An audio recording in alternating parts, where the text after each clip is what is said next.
नागपूरच्या पाचपावली पोलीस ठाण्याच्या हद्दीत कायदा आणि सुव्यवस्थेला आव्हान देणारी धक्कादायक घटना घडली आहे। दोन गटातील वादादरम्यान पोलीस बीट मार्शलच्या उपस्थितीतच एका युवकाला पोलिसांच्या ताब्यातून जबरदस्तीनं सोडवून त्याला बेदम मारहाण केली। या प्रकरणी पोलिसांनी दोन्ही गटांच्या विरोधात गुन्हा दाखल करत 7 आरोपींना ताब्यात घेतलं आहे। ही घटना 20 जूनच्या रात्री आशीनगर चौकातील ताज हॉटेल परिसरात घडली। गस्तीदरम्यान बीट मार्शल नितीन राऊत यांनी दोन गटांमध्ये सुरू असलेला वाद बघून हस्तक्षेप केला। चौकशीमध्ये 1 दिवसांपूर्वी गाडीला कट मारण्याच्या कारणावरून दोन्ही गटांमध्ये वाद झाला आणि त्याचंच रूपांतर हाणामारीत झालं होतं।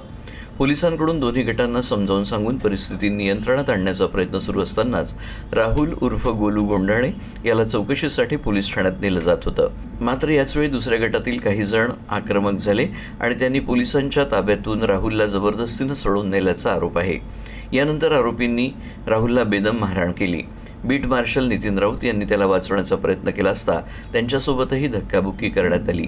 या घटनेमुळे परिसरात काही काळ तणाव निर्माण झाला होता। घटनेची माहिती मिळताच पाचपावली पोलीस ठाण्याचं अतिरिक्त पथक घटनास्थळी दाखल झालं आणि परिस्थिती नियंत्रणात आणली।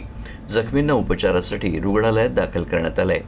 या प्रकरणी एका अल्पवयीनासह 7 जणांना ताब्यात घेण्यात आलंय। दरम्यान परिसरात निर्माण झालेली दहशत लक्षात घेता मंगळवारी पोलिसांनी अटक करण्यात आलेल्या आरोपींना घटनास्थळी आणून त्यांची धिंड काढली। कायदा हातात घेणाऱ्यांच्या विरोधात कठोर कारवाई करण्यात येईल असा इशारा पोलिसांनी दिला आहे।